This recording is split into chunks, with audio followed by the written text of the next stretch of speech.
paralelas, una larga y una corta.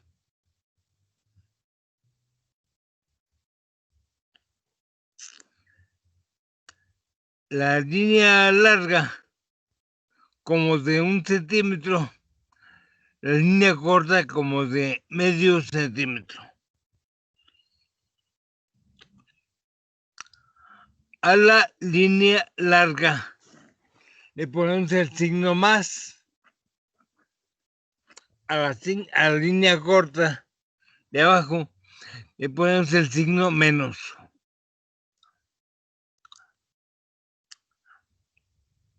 A un lado dibujamos el símbolo de un capacitor. Este símbolo son 2 líneas paralelas horizontales, pero las 2 líneas tienen el mismo largo. Esto representa a un condensador.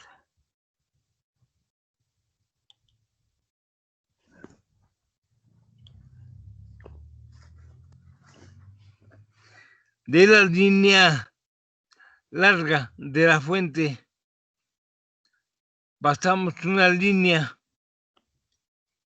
que representa la conexión del lado más de la fuente a la placa superior del condensador. Y por abajo, la línea corta, también con una línea representando la conexión del lado negativo de la fuente a la placa de abajo del condensador.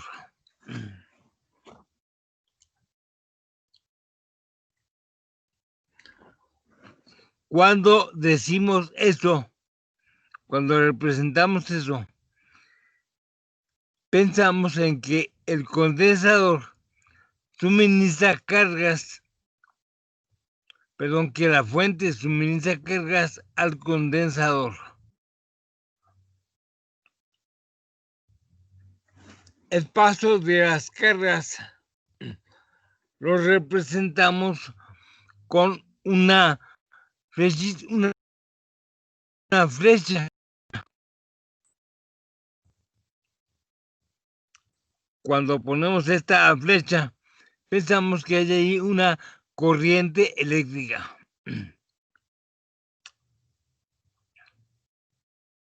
Y por una parte, decimos una ecuación que dice corriente igual derivada de Q, derivada de carga eléctrica, derivada de Q, respecto al tiempo. Hablamos de una carga en movimiento.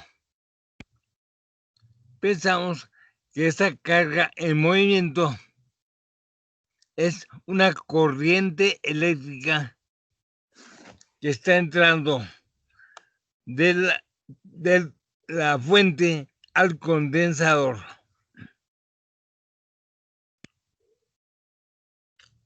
Bueno,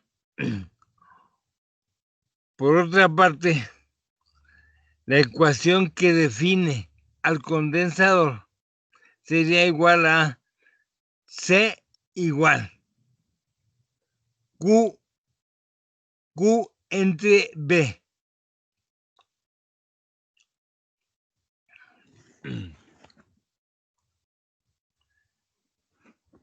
De ahí despejamos a Q. Quiere decir esto. B por C igual a Q.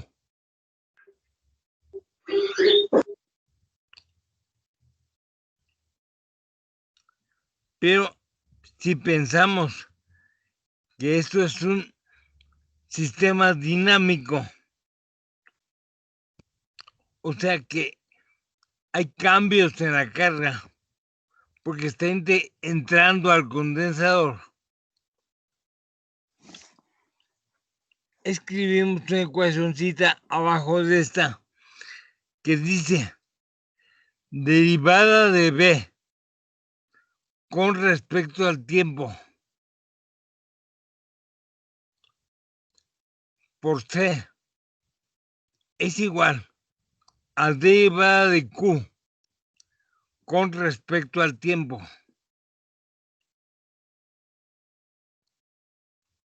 Abajito de la ecuación ponemos otra que dice derivada de B con respecto al tiempo por C es igual a la I.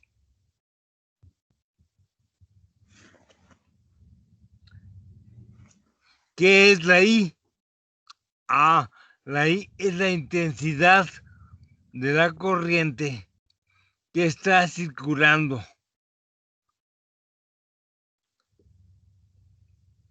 Pensando que I es igual a la derivada de Q con respecto al tiempo.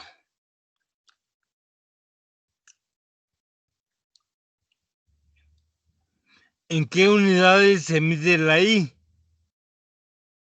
Se mide en amperios, que sería igual a la derivada de Q con respecto al tiempo. O sea, que cuando se mueve una carga de un coulomb por un segundo, tenemos una corriente de 1 amperio. Corriente que va entrando al condensador.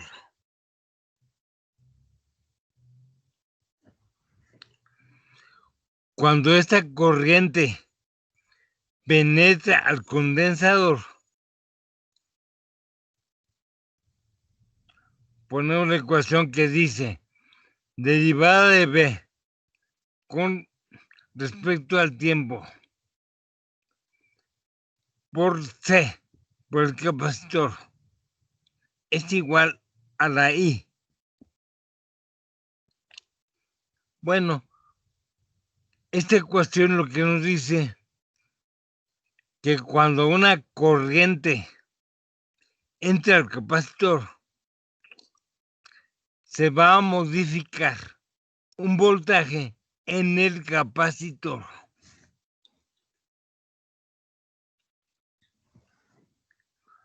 Al capacitor pueden entrar corrientes o salir. Cuando entra corriente el capacitor, automáticamente cambia el voltaje del capacitor.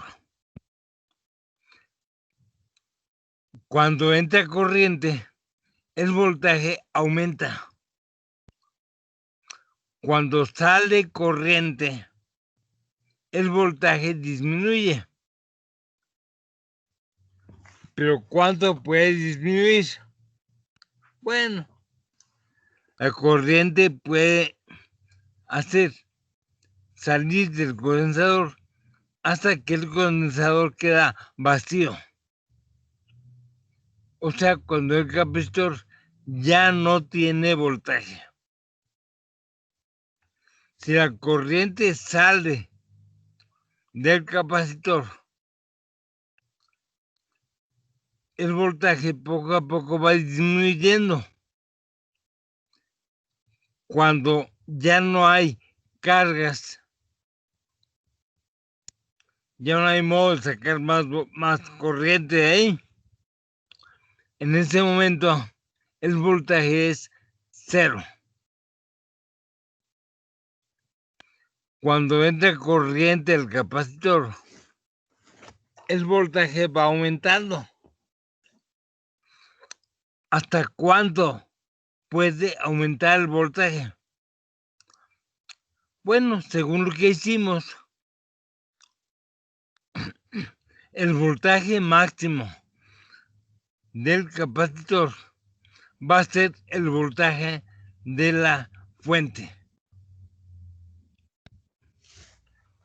Cuando el voltaje del capacitor ya es igual al voltaje de la fuente, decimos que el capacitor ya está saturado.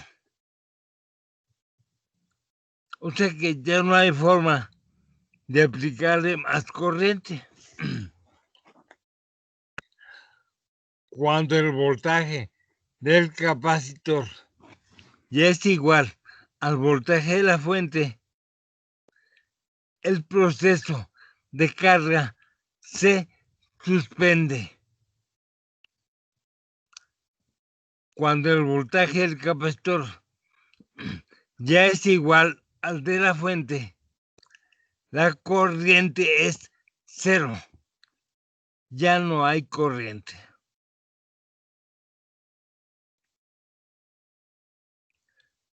También puede suceder al revés. Cuando el capacitor se descarga,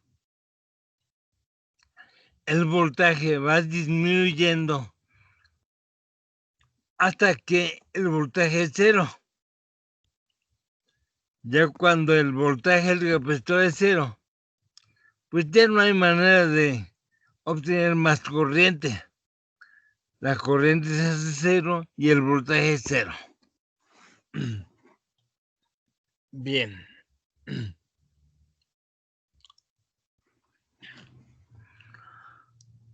Habíamos dicho en clases anteriores que hay una ecuación que define al capacitor. Decimos, capacitor es igual a carga entre voltaje. Bueno, el capacitor puede adquirir cargas hasta alcanzar un voltaje.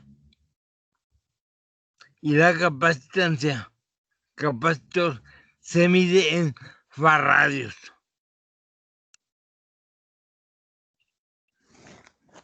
Pero dijimos que el farradio es una cantidad poco práctica porque es demasiado grande.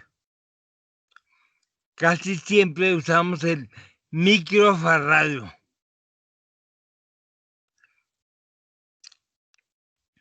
que es 1 por 10 a la menos 6 farradios. Y el capacitor pequeñito lo medimos en picofarradios, que es de 1 por 10 a la menos 12 farradios. Pensamos entonces, oye, si un condensador de 100 microfarradios se carga con una fuente de 1.5 voltios, ¿cuánta carga tiene? Bueno, cuando hacemos una conexión de un capacitor a una fuente, este se carga hasta que obtiene una cierta cantidad de cargas, una cierta cantidad de coulombs. ¿Cuándo es la carga máxima? Cuando el capacitor tiene el voltaje de la fuente.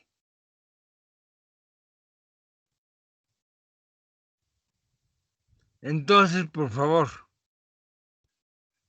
condensador de una capacidad, le aplicamos una fuente de 1.5 voltios. ¿cuántos coulombs tiene almacenados? Háganlo, por favor.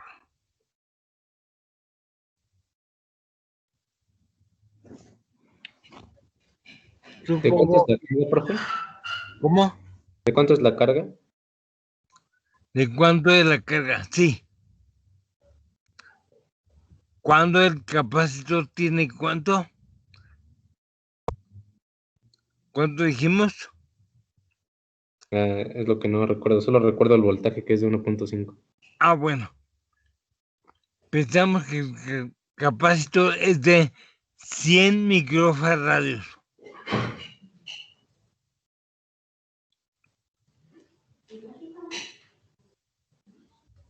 Ok. Le aplicamos un voltaje de 1.5 voltios. ¿Cuánta carga adquiere? Muy fácil, nomás es una operación con la calculadora y ya.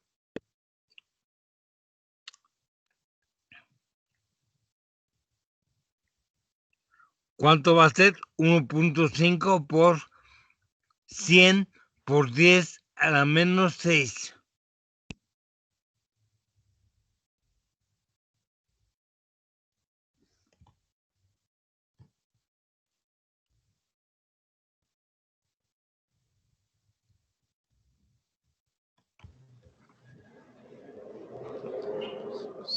¿Seguimos en conexión? Sí. Sí. Es 1.5 por 10 a la 8. Sí, correcto. Pero es que aquí mi computadora dijo que algo había pasado. Por eso me quedé con la duda si todavía estamos conectados o no. Pero sí, todavía estamos conectados. Bueno, entonces sería 1.5 por 10 a la menos 6, perdón, 1.5 voltios por 100 microfaradios, 100 por 10 a la menos 6, y me dice cuántos coulombs tengo. 1.5 por 10 a la 8. Ajá. A la menos. ¿A la menos 8? Sí. ¿Por qué? Porque es 1.5 por 100 por 10 a la menos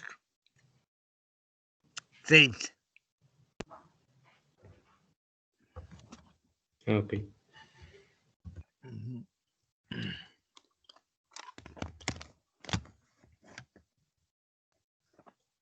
1.5 por 10 a la menos 6.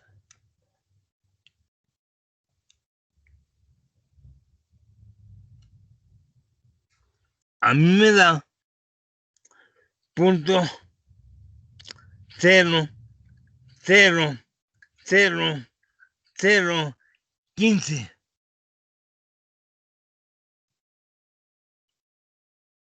A mí también me dio eso, profe. Esto es lo correcto. ¿Podría repetir, por favor? 1.5 por 10 a la menos 6.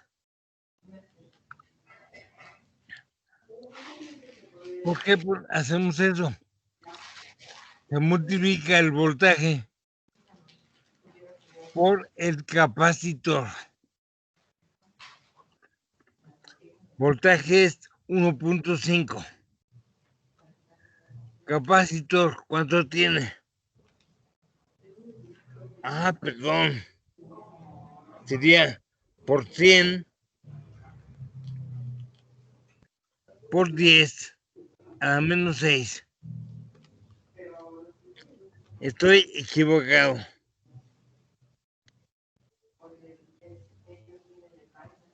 Es 1.5 por 10 a la menos 4.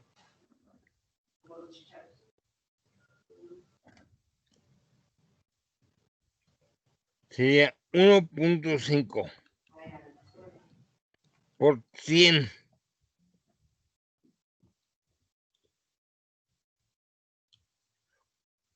por 10 a la menos 6.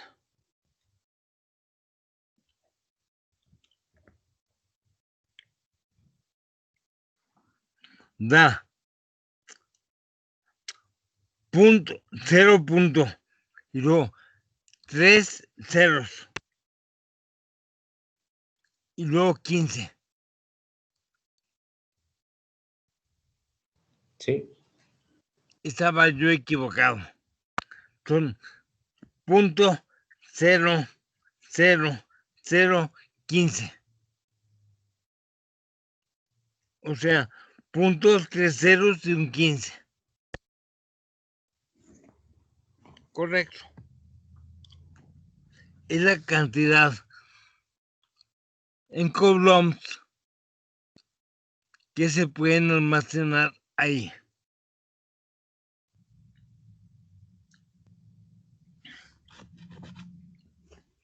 Normalmente un capacitor se carga al mismo voltaje de la fuente.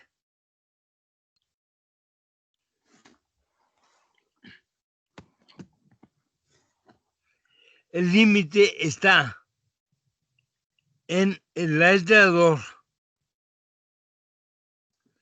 que separa a las placas. Entre las placas del condensador hay un aislador. ¿Se acuerdan cómo se llama ese aislador?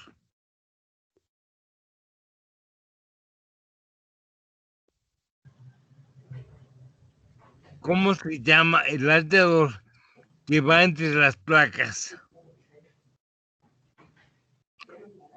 Se llama dieléctrico.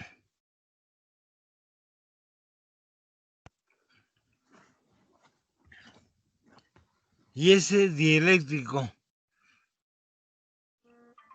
tiene una capacidad de aislamiento.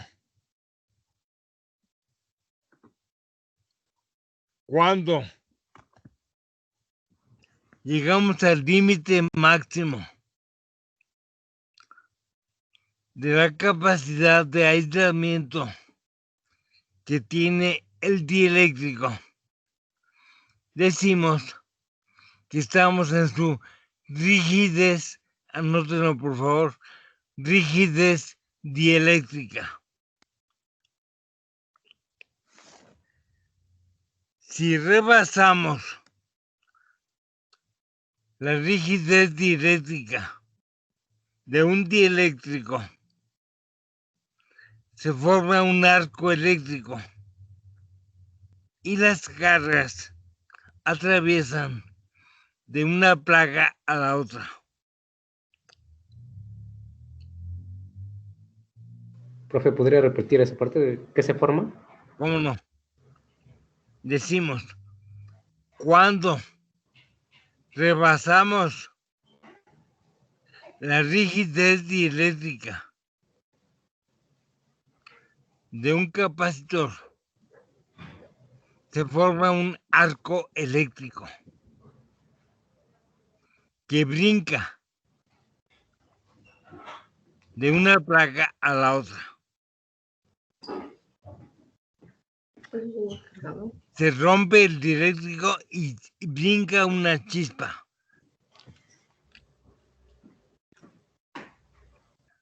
Gracias. Por ejemplo,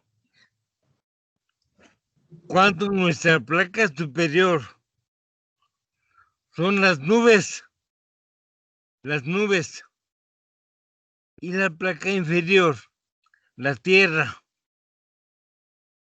y en medio lo que hay es aire.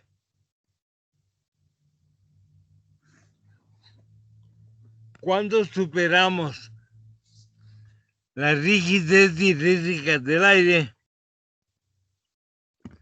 cae un rayo.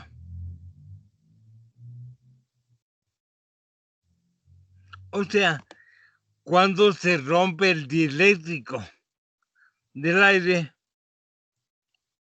un arco eléctrico brinca de una placa a la otra, o sea, de las nubes a la tierra. En ese momento cae un rayo.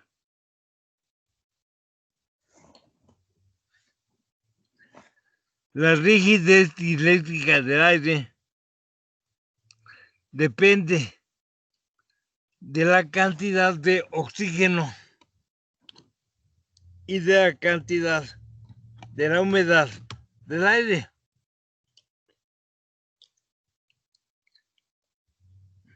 O sea que la rigidez cambia cuando el aire está húmedo, cuando el aire está seco. También cambia cuando estamos al nivel del mar o cuando estamos al nivel, por ejemplo, de la Ciudad de México. Porque aquí en la Ciudad de México la composición de oxígeno es menor que cuando estamos al nivel del mar. La rigidez del aire cambia con la altura de la atmósfera. También cambia con la humedad.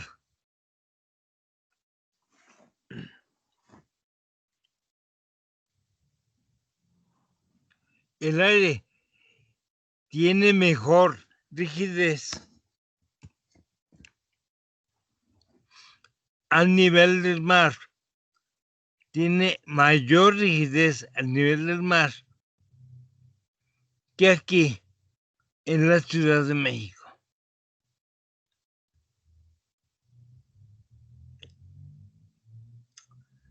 Pero en general podemos considerar que la rigidez del aire es de 1000 voltios por centímetro.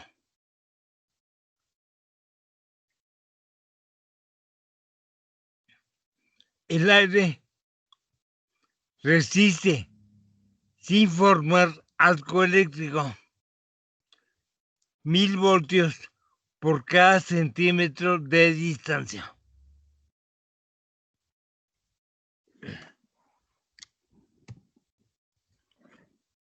A veces pensamos en los cables que vienen en los postes de la luz.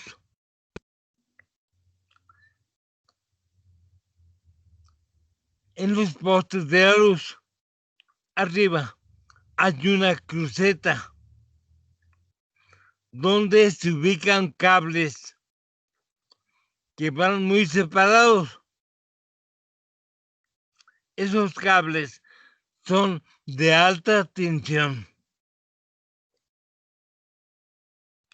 Y esos cables están apoyados en un aislador.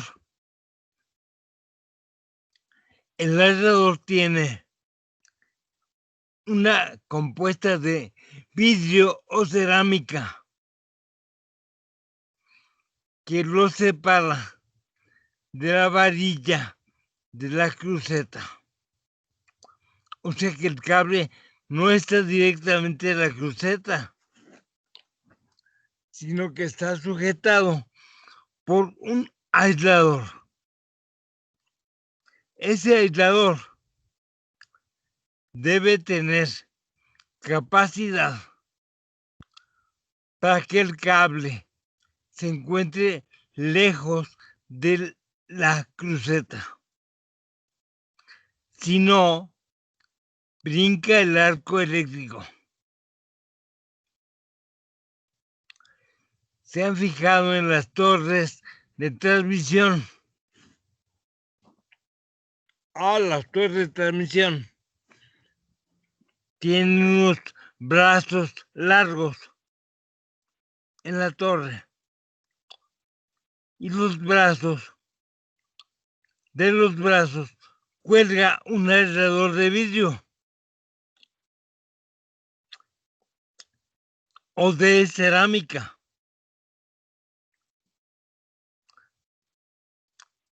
Y del aislador de vidrio o cerámica se cuelgan ahí ya los cables. ¿Han visto eso? Pregunto, ¿han visto eso? Sí, profe. Bien. El aislador de vidrio debe tener un largo suficiente para evitar que la corriente del cable brinque a la cruceta. Cuando se trata de cables de alta tensión, el aislador de vidrio debe ser largo. Cuando se manejan voltajes más pequeños, por ejemplo en las ciudades, los aisladores de la cruceta normalmente son más pequeños, porque ahí normalmente se manejan voltajes de 13.000 voltios. Pero en los cables de las torres de alta tensión se pueden manejar muchos miles de voltios. 40, 60.000, 22.000, 32.000 voltios. Los aisladores que cuelgan de la cruceta deben ser largos,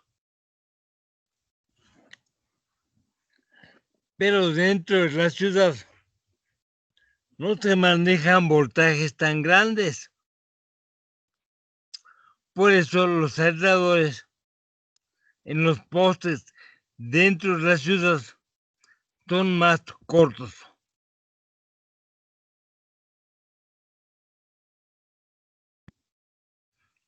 ¿Se va entendiendo todo? Sí. Correcto. Sí. Si alguien tiene duda, me dice. Por favor, si tiene una duda, háganmelo saber pronto, porque si lo vamos dejando, se va ampliando la duda y cada vez me es más difícil arreglar eso. Profesor, ¿está hablando de los aisladores o algo así? ¿En Sí. las torres de alta tensión? No, lo que Por están ejemplo, de las cables que conducen electricidad dentro de la ciudad o en el campo. En el campo, esos aisladores son cortos. En la ciudad son cortos. En el campo son muy grandes. Porque en la ciudad no se manejan voltajes tan grandes. Pero en el campo se pueden manejar voltajes altísimos, hasta de 500.000 de voltios.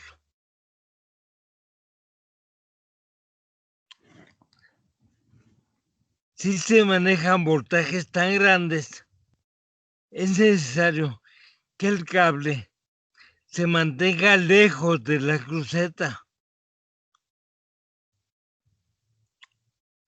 Entonces, el aislador de vidrio, cerámica o de lo que sea debe ser largo para evitar que se rompa el dieléctrico del aire.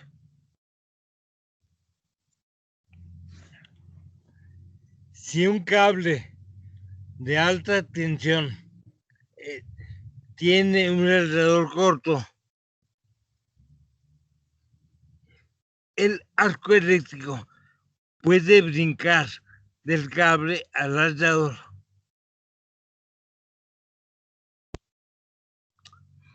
Cuando el arco eléctrico puede brincar ahí, puede suceder que toda la torre se electrice.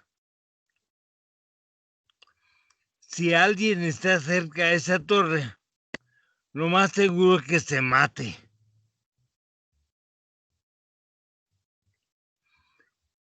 Cuando alguna vaca o un animal pasa cerca de la torre de transmisión, puede suceder que la torre lo mate. A veces pasa.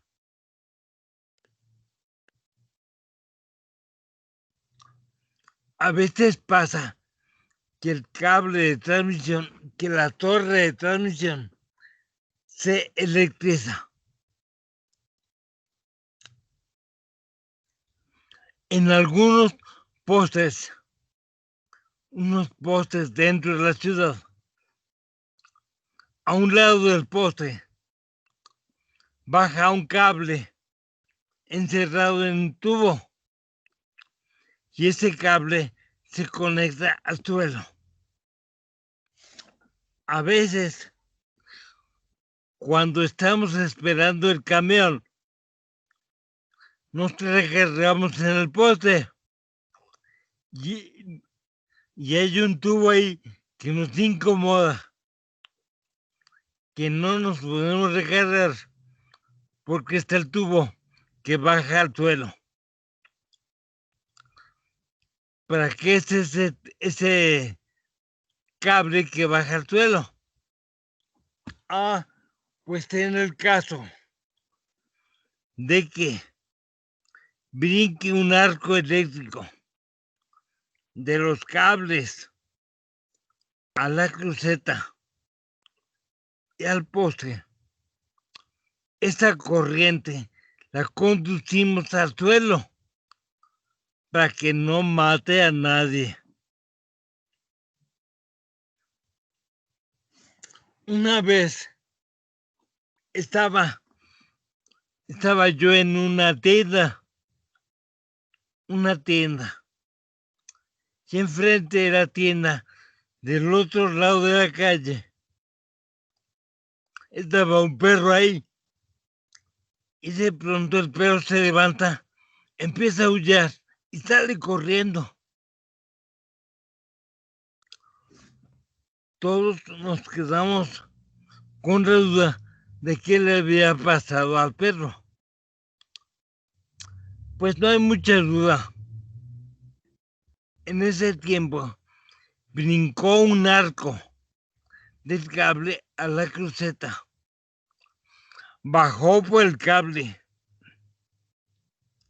El suelo se electrizó.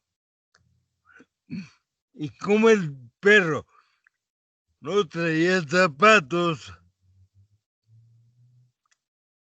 la corriente pasó directamente a sus patas.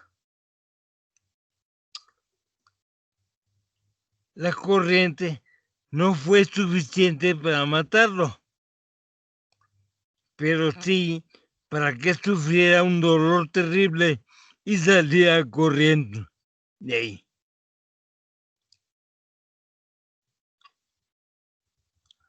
De vez en cuando, a veces sucede que el suelo se puede electrizar. Esto es muy raro, pero a veces sucede.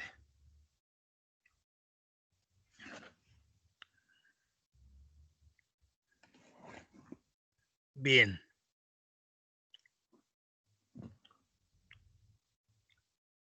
El aire. Rigidez dieléctrica. ¿Cuánto dije? 1000 voltios por centímetro.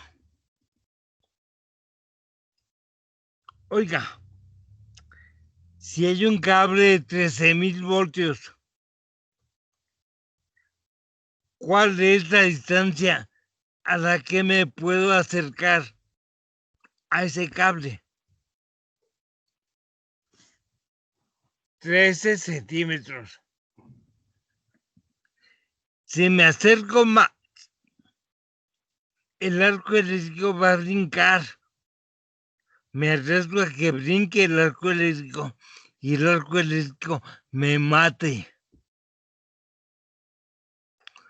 No hay que acercarse a los cables que están en las crucetas de los postes, porque estos cables llevan 13,000 voltios, 22,000, 32,000 voltios. Y el arco eléctrico puede brincar del cable. En los cables de la casa son 120 voltios, un voltaje pequeño que no rompe la rigidez eléctrica. Bueno, si nos acercamos demasiado, sí, puede darnos un toque, aunque no lo toquemos. Basta con que nos acerquemos demasiado al cable. Bueno, esos cables traen un forro de plástico y nos podemos acercar, tocarlo y no pasa nada. Pero si se llega a romper la rigidez del forro, sí nos pasa, nos da un toquezote de aquellos.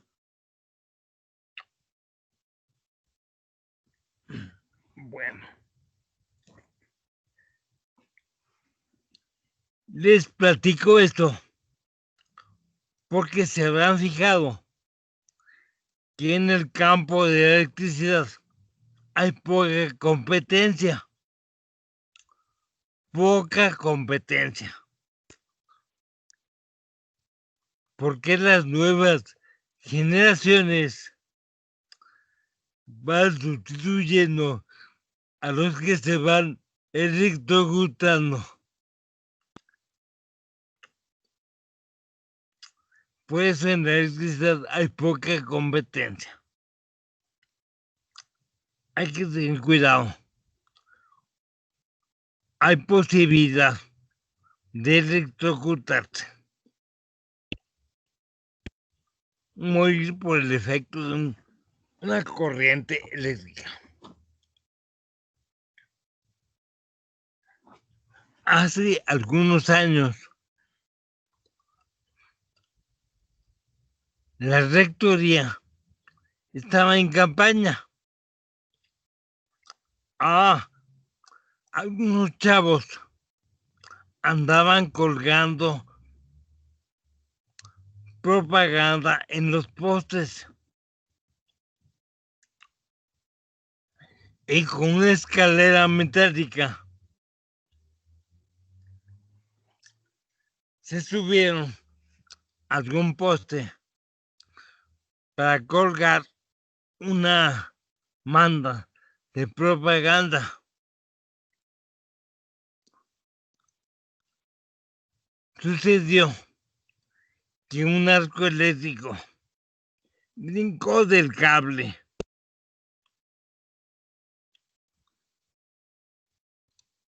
y alcanzó a algunos de los chavos. Al sentir el arco eléctrico, los chavos se cayeron de la escalera. Bueno, tuvieron dos problemas, el toque y la caída.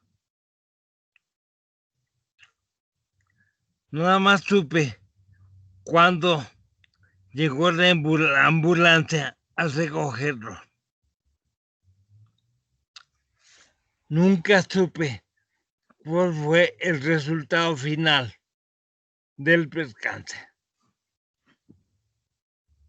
No se acerquen a los cables de alta tensión. A veces esos cables van elevados y a veces pasan cerca de las ventanas de los edificios. No se acerquen a los cables.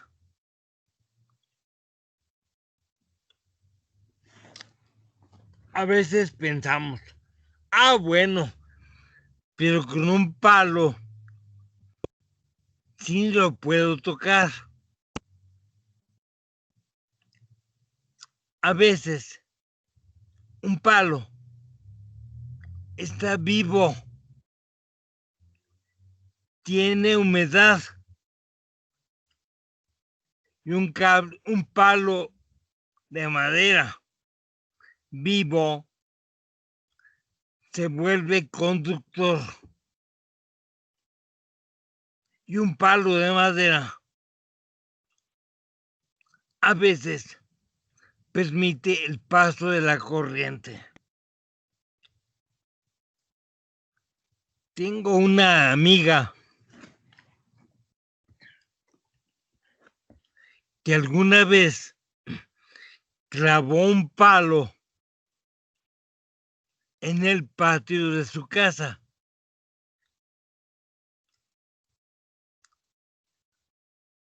Algunos meses después fue a quitar el palo que había clavado en su jardín. ¿Qué creen? Ya no lo pudo sacar. ¿Por qué? Porque el palo estaba vivo y echó raíces. Ya no lo podía sacar. O sea que un palo no es muy confiable como aislador.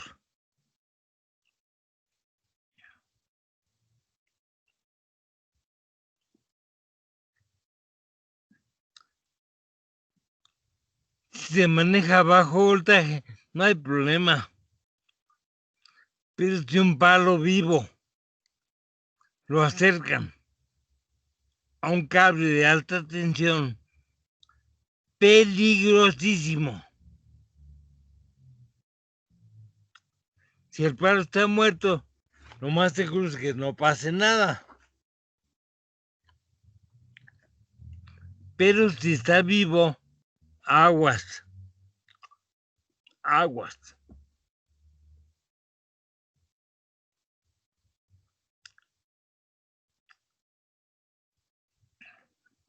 Bueno.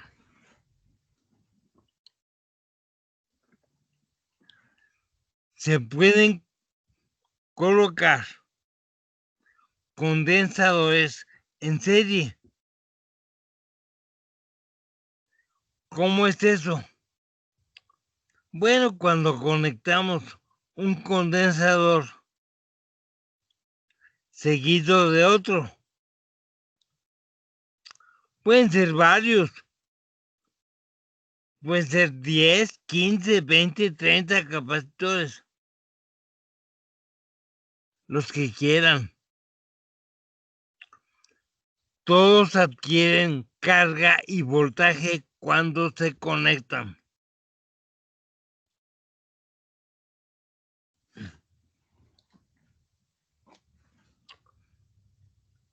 Vamos a hacer un pequeño ejercicio. Se los voy a dictar. Escriban, por favor.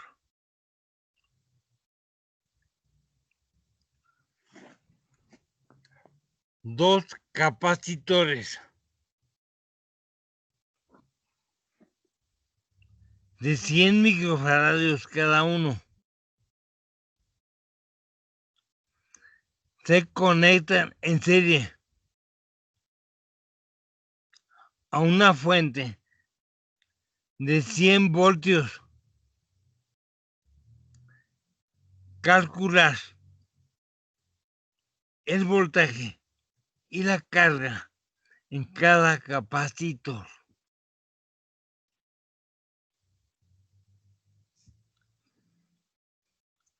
¿Ya lo anotaron? ¿Sí? El voltaje y la carga, ¿verdad? Sí.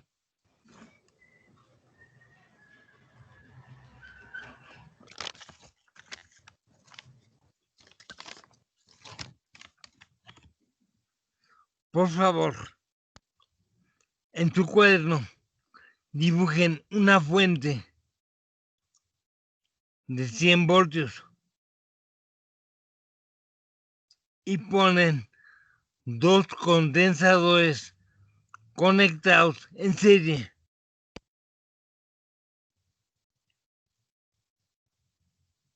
Conectados a la fuente.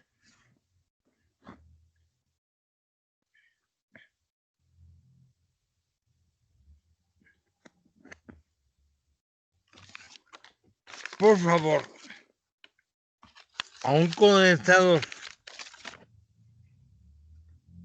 le anotan una C1 y al otro le ponen C2.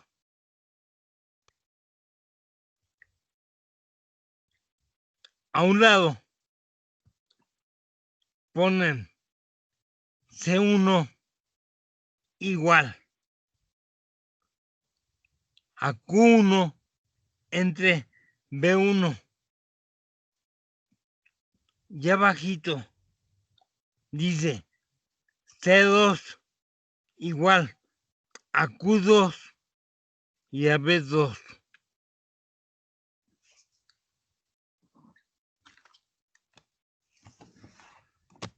¿Qué quiere decir esto? Cada capacitor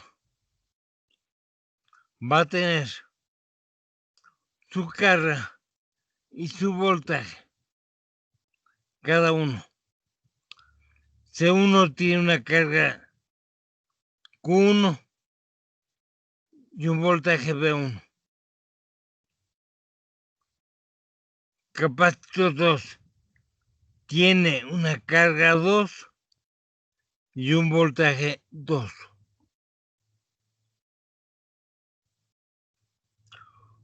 Cuando hay 2 condensadores en serie, se reparten el voltaje entre los dos. Si los capacitores son iguales, pues van a tener la misma cantidad de carga y la misma cantidad de voltaje.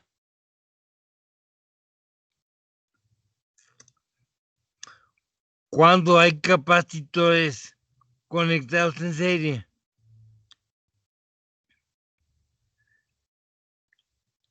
cuando están en serie, Q1 es igual a Q2. Cuando están en serie, B1 más B2 es igual al voltaje de la fuente. Cuando son iguales, también los voltajes van a ser iguales y se lo reparten entre sí.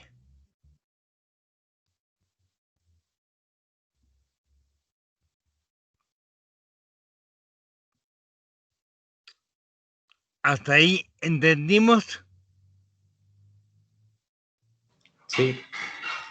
Bien. Sí, Si profe. alguien no entendió, ¿Cuál era la carga de Q1 y el voltaje? no hemos dicho cuánto vale. Había dicho Q2 igual a 2 y 2 igual a 2, Bueno, ¿no? otra vez. C1 es igual a Q1 sobre B1. C2 es igual Q2 sobre B2. Pero no hemos dicho cantidades.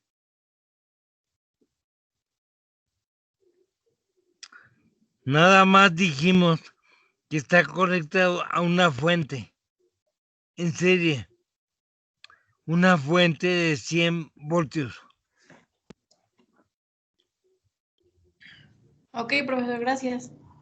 Bueno, ahora pensemos. Si la fuente es de 100 voltios y están conectados a dos condensadores en serie y los condensadores en serie se reparten el voltaje entre sí, ¿qué voltaje tiene cada capacitor? De 50. 50. 50 voltios. Entonces, B1, ¿cuánto vale? 50. ¿Cuánto vale B2? 50. Si los capacitores son iguales, se reparten el voltaje de igual manera. ¿Cuánta carga tienen? Pues bien fácil. Nomás hay que despejar. Automáticamente sabemos cuánto vale la carga de Q1 y la carga de Q2. Por favor, háganlo.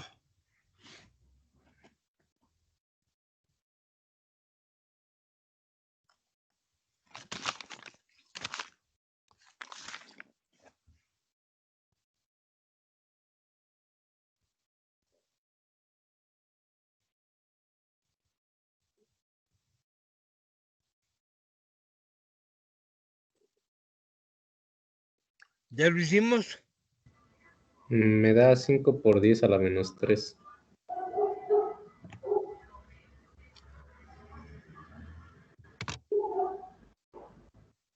Sí, el capacitor. ¿Cuánto dijimos del capacitor? 100 por 10 a la menos 6. 100 por 10 a la menos 6. ¿Cuánto vale el voltaje? 50. 50.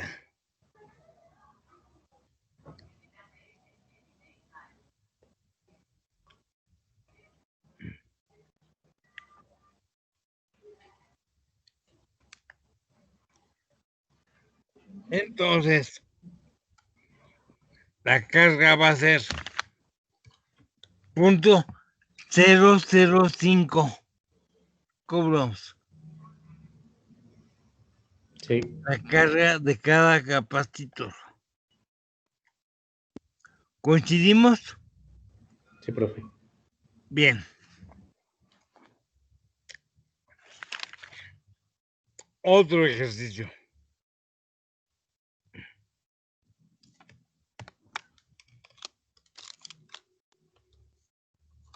Decimos, dos capacitores.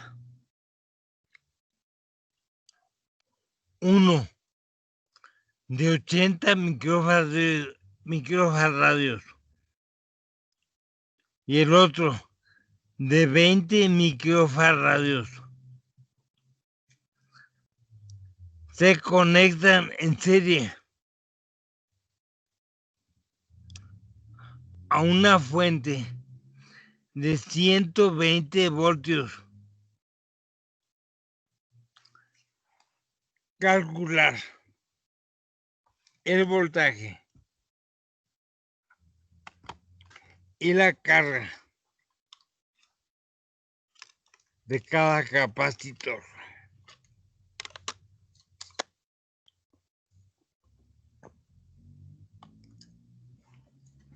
Un problemita. Ahora los capacitores son diferentes.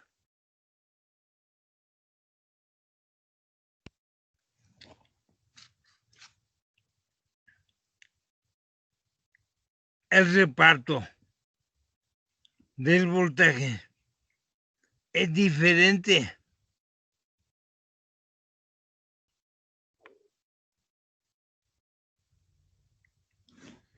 ¿Cómo resolvemos esto?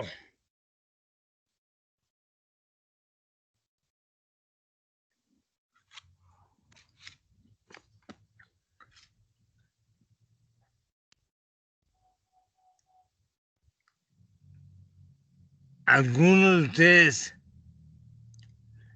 tiene alguna idea de ver cómo resolver esto?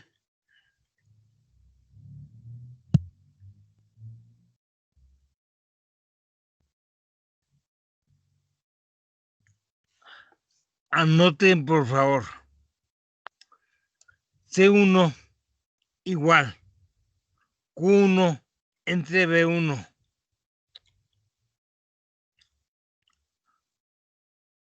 Y C2 es igual a Q2 entre B2.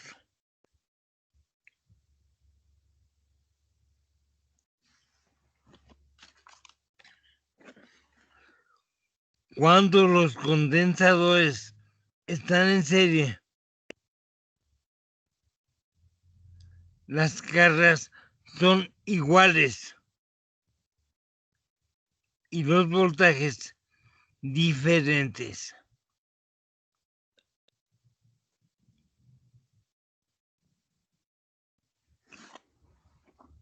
Se convierte esto en un sistema de ecuaciones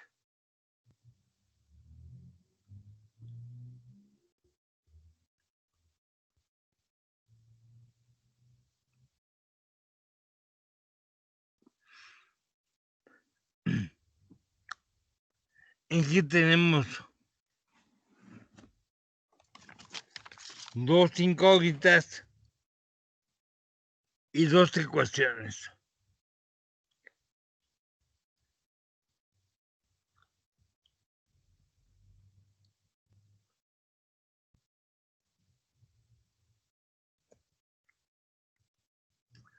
¿Cómo se resuelve esto?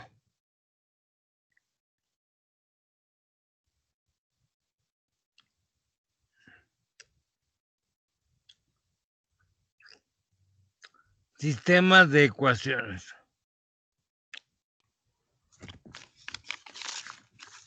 Hay otra ecuación que no he mencionado.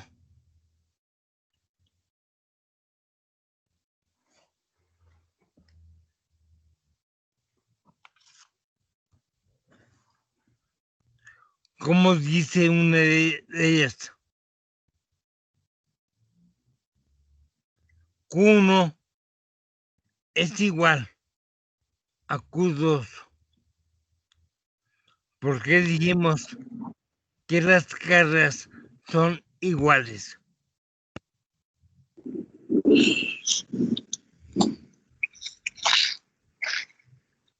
También dije otra cosa que da origen a otra ecuación. ¿Qué les dije del voltaje?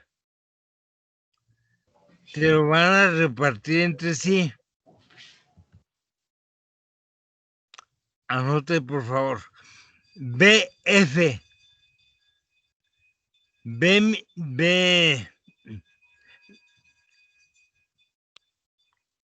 V con su índice F. Voltaje de la fuente es igual al voltaje 1, B subíndice 1, más voltaje 2, B subíndice 2.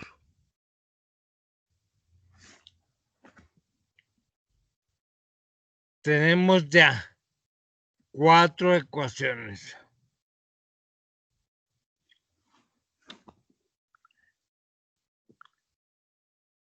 ¿Todos tienen las 4? Yo sí. Sí, profe. Bien. ¿Alguien que no tenga las 4 ecuaciones? Bueno.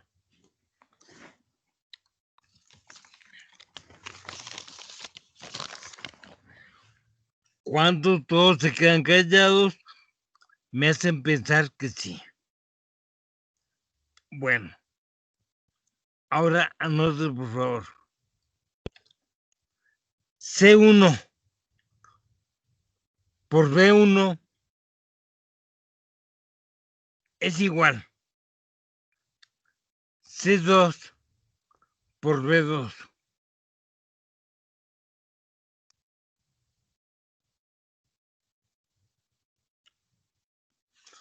¿Por qué digo eso? Porque C1 por B1, ¿qué es? Pues Q1. Y C2 por B2, ¿qué es? Q2. Pero en conexión serie, Q1 y Q2, ¿cómo son? Iguales.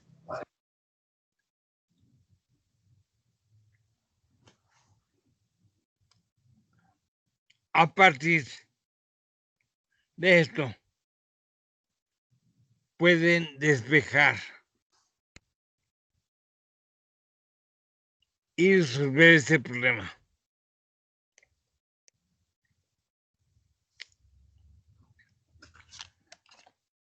Les doy tiempo para que lo resuelvan.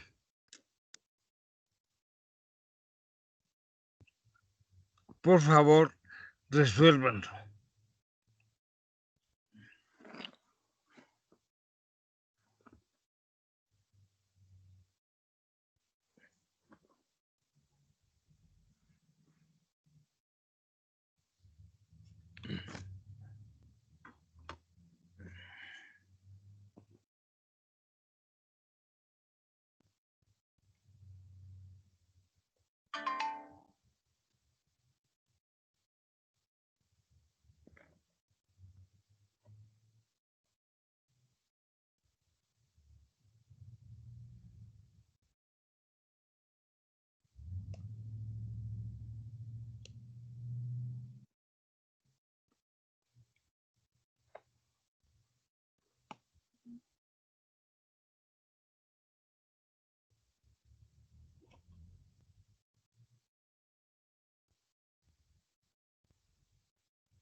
Profe, Dígame.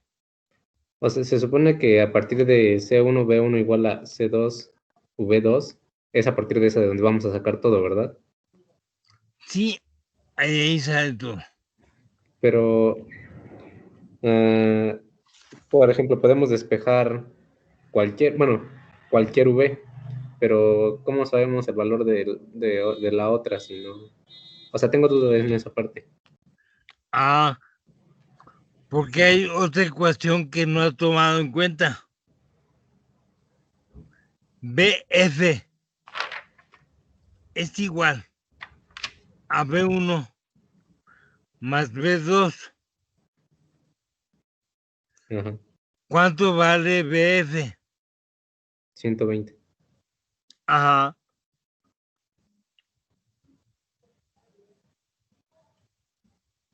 Mm, Y ahí puede decir, B1 es igual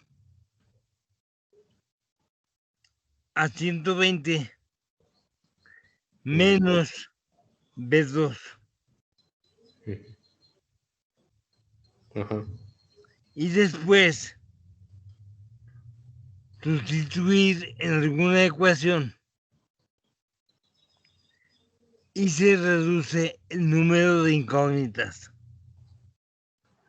ok. Bien que despeje B1 o bien que despeje B2. Ujú, Sustituye y se reduce el número de incógnitas.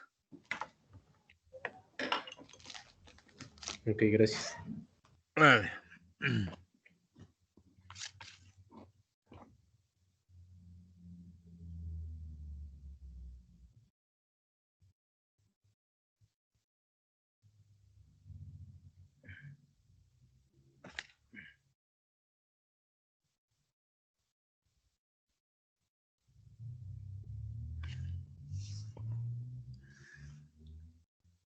En mi caso, yo despejé B2.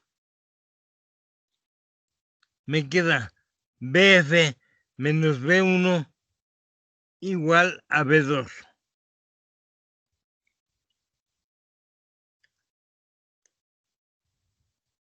Y luego paso a otra ecuación que para mí dice C1 por B1 es igual a C2, paréntesis que abre, por BF menos B1.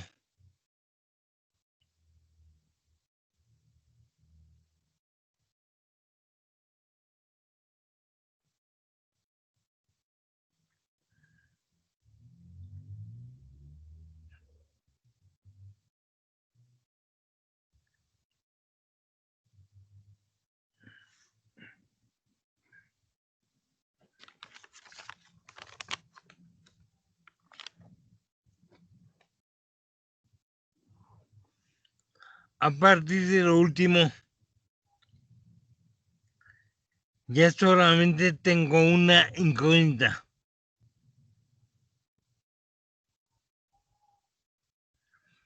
Porque conozco C1.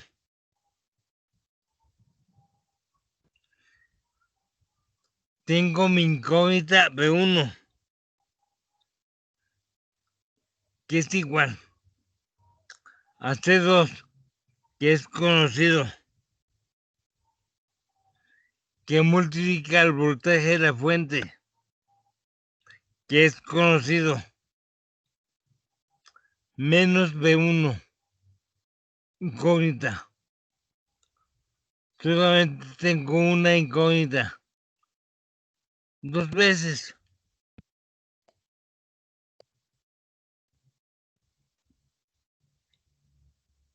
Y ahí solamente tengo que despejar la única incógnita.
¿Han podido avanzar?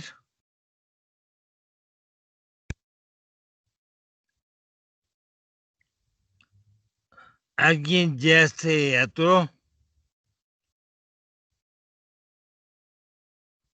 Yo me aterré, profe, no entendí muy bien.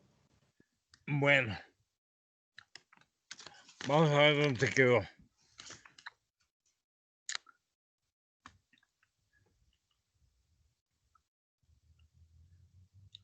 Se quedó en la ecuación C1 por B1 igual C2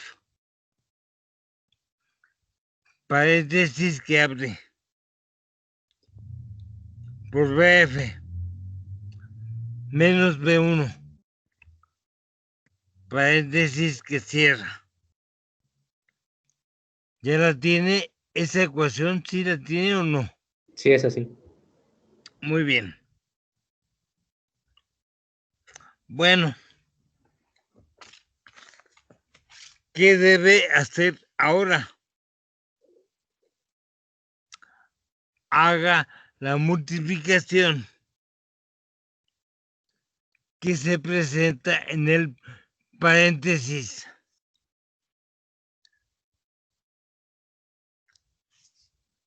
Queda C1 por B1 es igual C2 por BF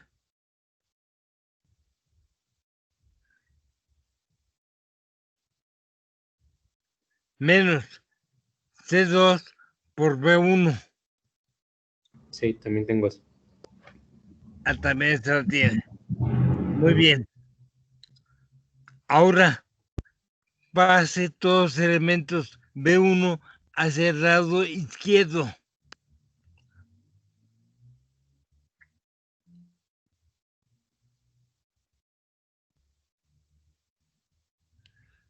Y tiene C1 por B1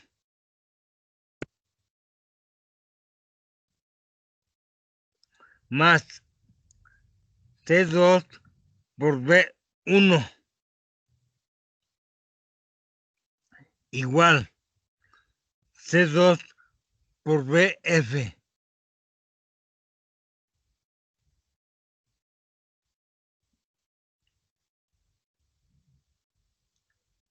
¿Ya lo tiene?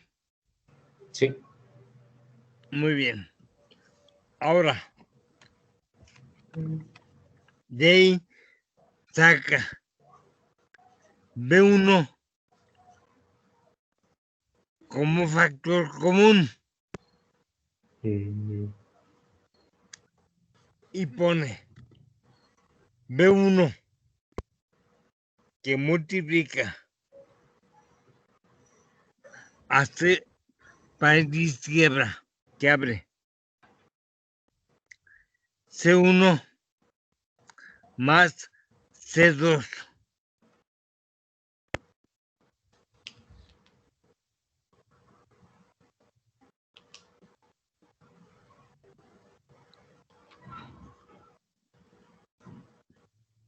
igual a C2 por BF.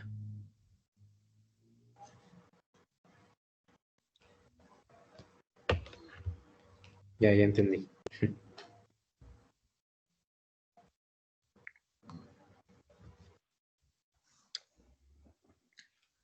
Los elementos del paréntesis pasan al otro lado, dividiendo.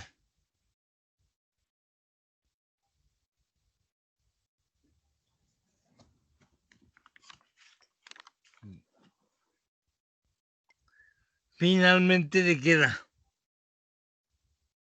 B1 es igual a C2 por BF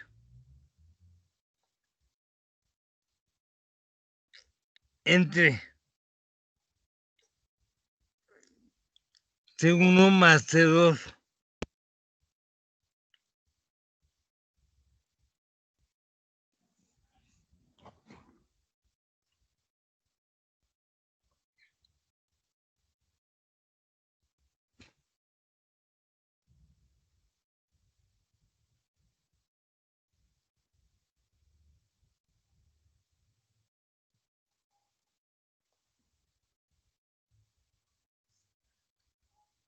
¿Cuánto vale B1?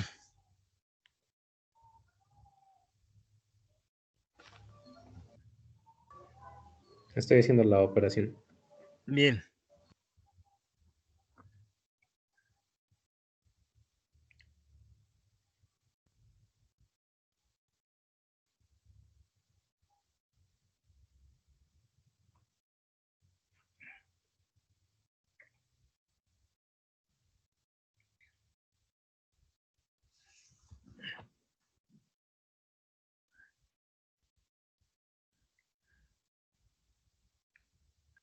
Cuando ya obtiene B1, es muy fácil obtener B2, porque B2 es igual a BF menos B1.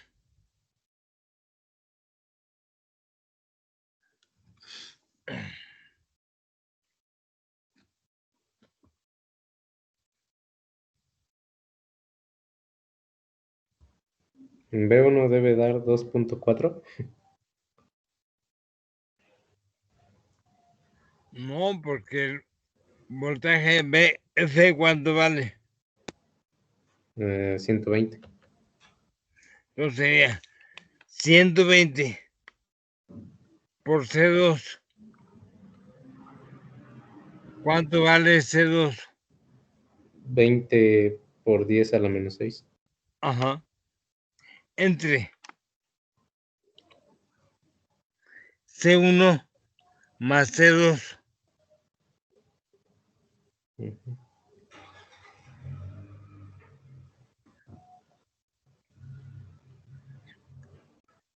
C1 más C2, ¿cuánto da? Me da 100 por 10 a la menos 6. Ujú. Ah, ok. Sí. Ahorita lo checo entonces.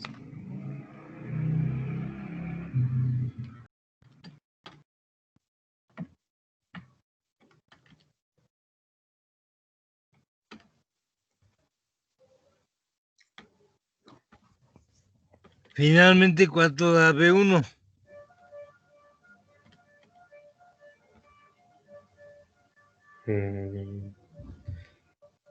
No es que no me sale esa parte, me salen números muy pequeños.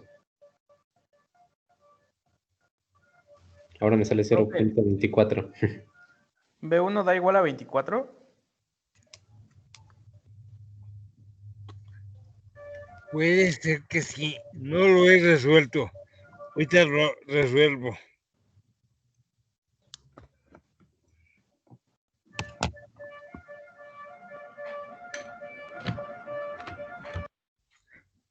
¿Cuánto vale C2? 20, ¿verdad? 80. 20. 20. Bueno, ponemos 20 por 10 a la menos 6.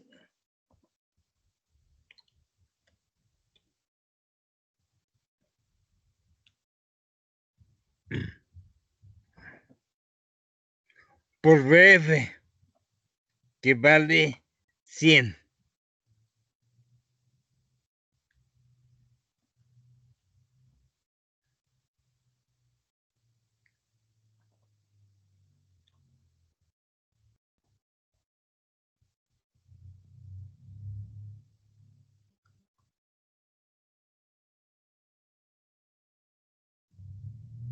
Profe, ¿no dijo que BF valía 120? Perdón, 120. Sí, tiene razón.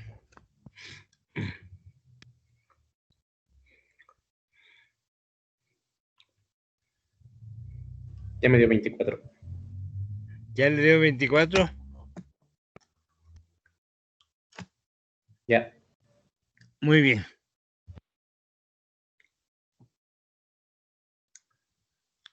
¿Cuánto vale B2?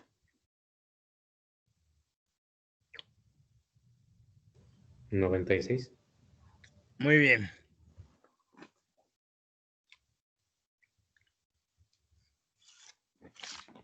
Si ya sabemos cuánto van los voltajes B1 y B2, podemos automáticamente calcular Q1 y Q2.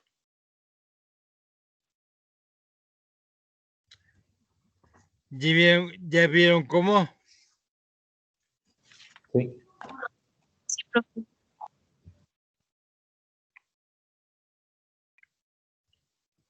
¿Cuánto deben valer Q1 y Q2?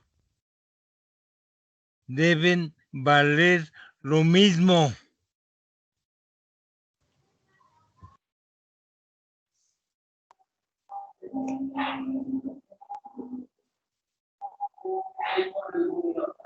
Con B1 igual a 24 y B2 igual a 96, sí valen lo mismo Q1 y Q2, profe.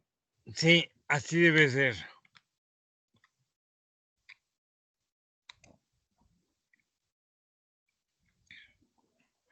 Se debe cumplir porque aseguramos que en una conexión serie las cargas son iguales y que los voltajes sumados deben ser igual al voltaje de la fuente.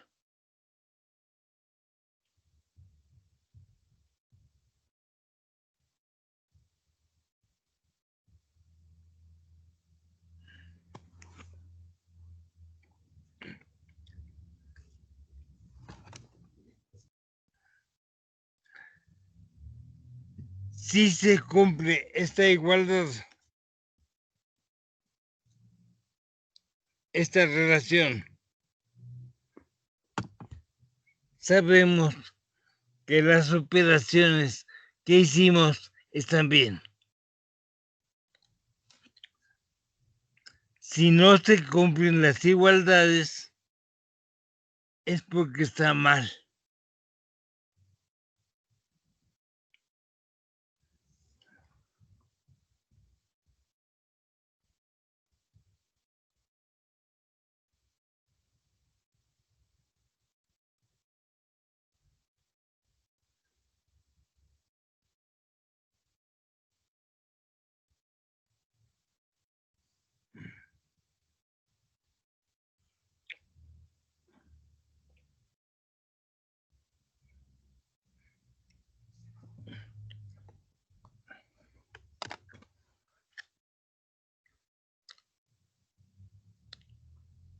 Supongo que ya todos deben tener el resultado bien.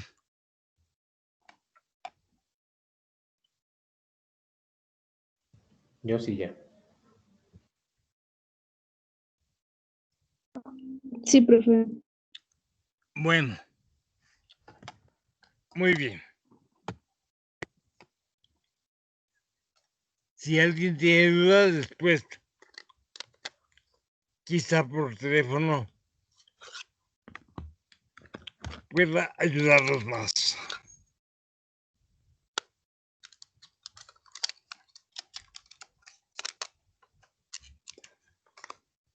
Bueno, por teléfono o ponemos el Teams nomás para nosotros.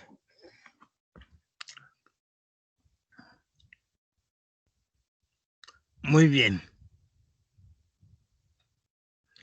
Por favor, la próxima clase vamos a ver capacitores conectados en paralelo.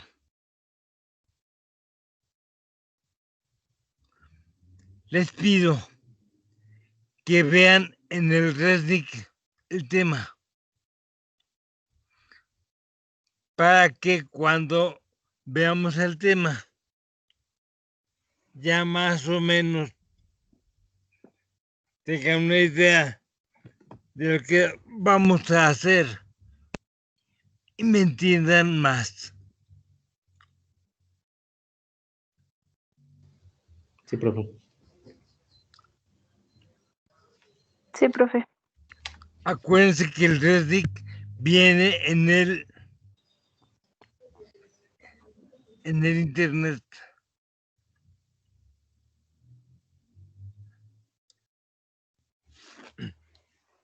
Si es que no lo tuvieran,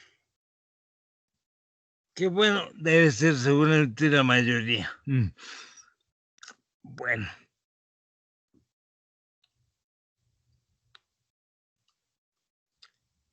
Por favor, dudas de este tema.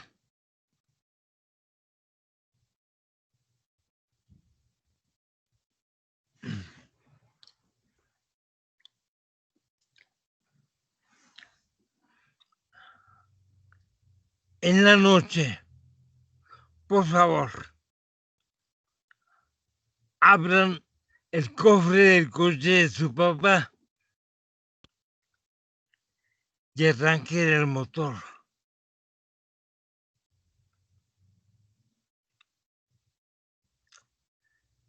Se van a dar cuenta que los cables de las bujías se iluminan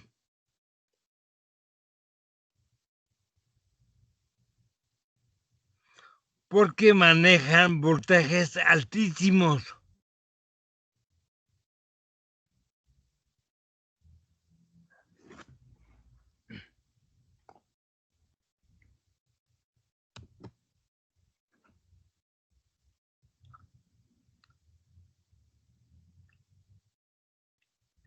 Se manejan voltajes alrededor de 20,000 voltios.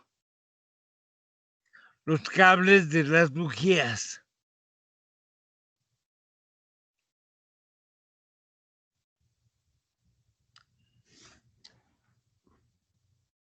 Pueden tocar un cable de bujías a través del aislante.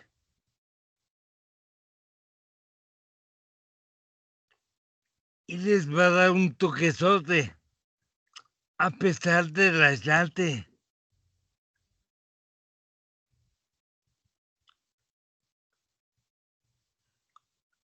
No lo vayan a tocar directamente de la parte de cobre. Porque me caen bien. Solamente algo que me cae mal. Le digo, desconecte el cable. Y toque el cable. No, hombre, da un toque que casi lo mata.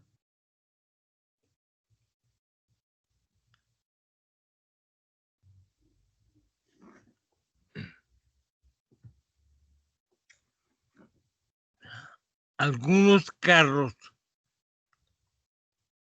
al abrir el cofre, queda a la vista un letrero que dice peligro. alto voltaje. Porque los cables de las bujías manejan voltajes grandísimos. ¿Para qué?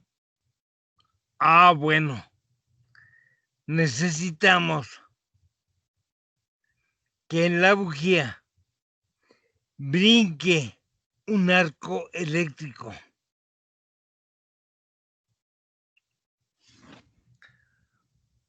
Para que ese arco eléctrico queme al combustible que está adentro del motor,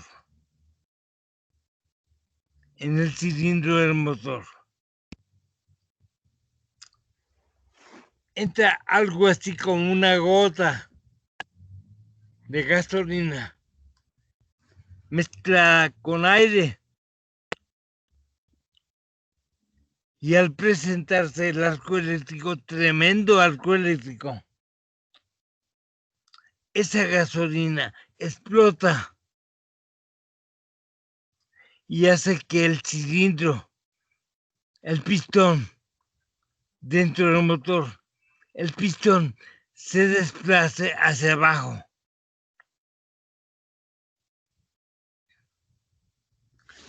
Ya que el pistón llega abajo, se abre la válvula de escape y sale el combustible quemado por el escape.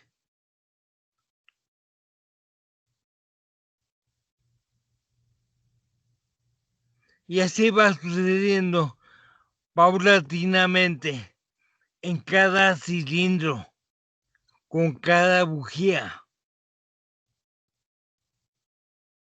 Va quemando la gasolina poco a poco. Y poco a poco va tirando el combustible quemado por el escape.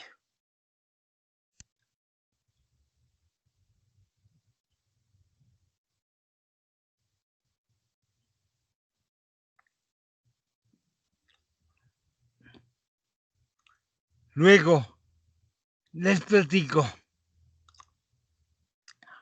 cómo se logra elevar el voltaje de la batería, que son apenas 12 voltios,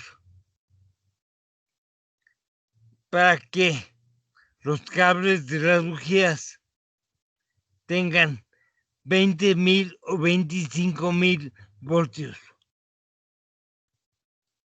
Ya luego lo platicamos.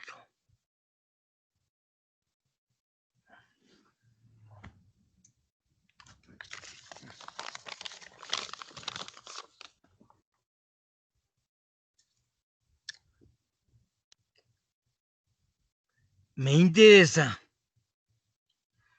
que sepan cómo trabaja un motor de gasolina, porque casi todos quisieran tener tu coche.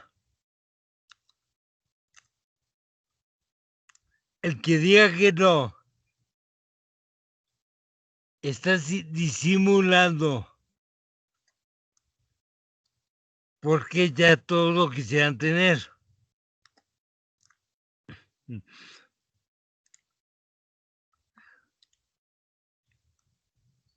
Además, con motores de combustión, hacemos trabajar las plantas de emergencia.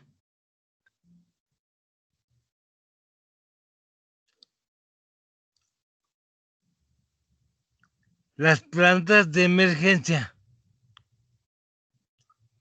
se usan mucho en la industria cuando no hay luz.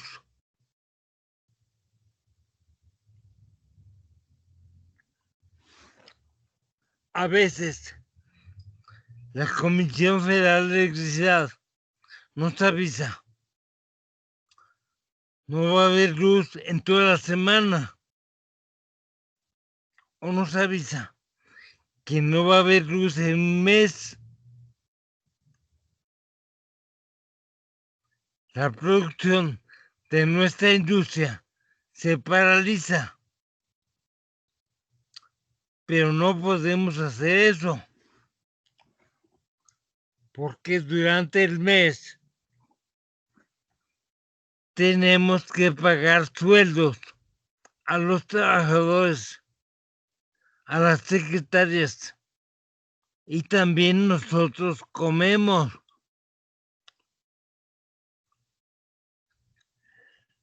Tenemos que hacer que la planta trabaje también cuando no hay luz.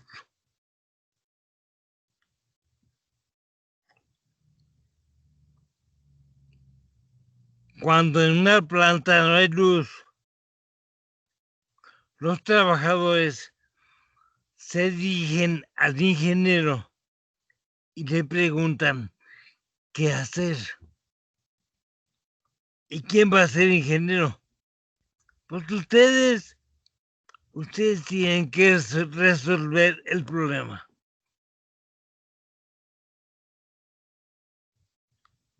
Ser ingeniero en una planta es una responsabilidad.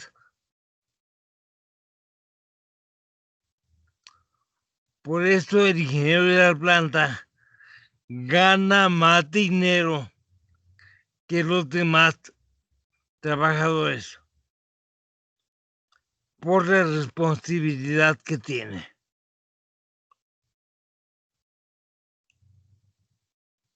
Cuando vamos de viajes de estudios, vemos los ingenieros de la planta. ¿Para qué la planta? ¿Por qué la planta tiene ingenieros? Cuando a los ingenieros hay que pagarles más que a los trabajadores. Y a veces los ingenieros están nomás ahí sentados. Eso creen. Pero al ingeniero les toca resolver los problemas de la planta.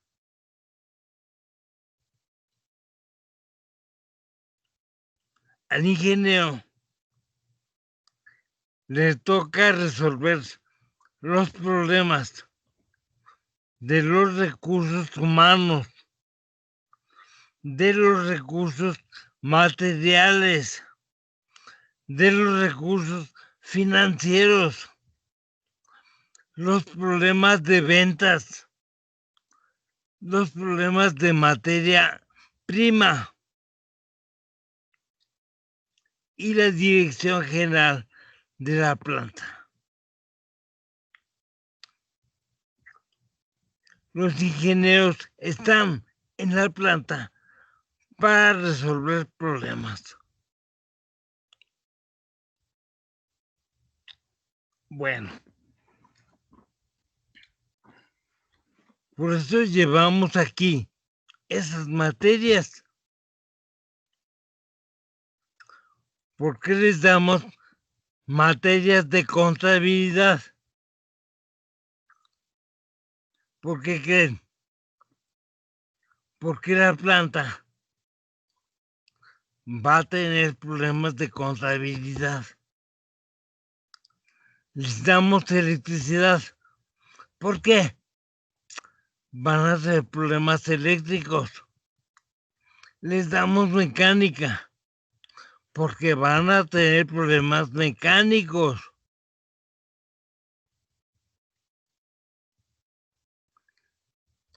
Les enseñamos procesos industriales, porque van a tener problemas de procesos industriales. Y los van a tener que resolver ustedes.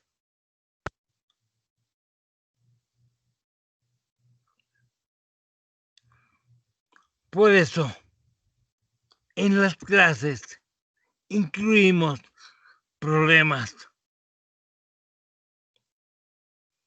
¿Qué incluimos en el examen? Problemas. Que hay que saber para resolver, para pasar una materia. Pues saber resolver problemas. ¿Qué vamos a hacer en la vida profesional? Pues resolver problemas. Problemas de rutina. Problemas que en rutina se presentan.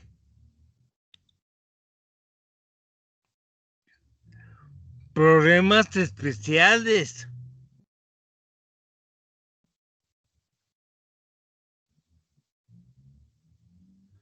Tenemos que saber innovaciones.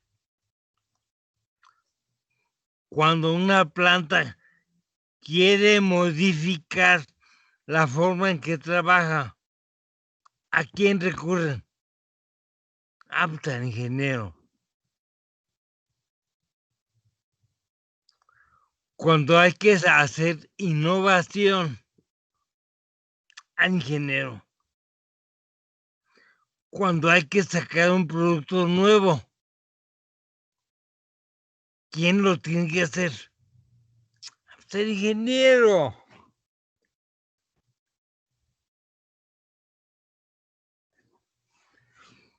Cuando en la planta se presenta una emergencia, ¿quién resuelve la emergencia? El ingeniero. Para eso nos quieren en las plantas. Para rutina. Para emergencias. Para innovaciones. Bueno. Nos vemos la próxima vez. Les repito, vamos a hablar de condensadores en paralelo. Por favor, intenten ver el tema en el REDIC para que cuando veamos el tema, ya ustedes casi me dan clase a mí. Bueno, nos vemos para la próxima. Hasta luego, profesor. Hasta luego. Nos vemos, profe.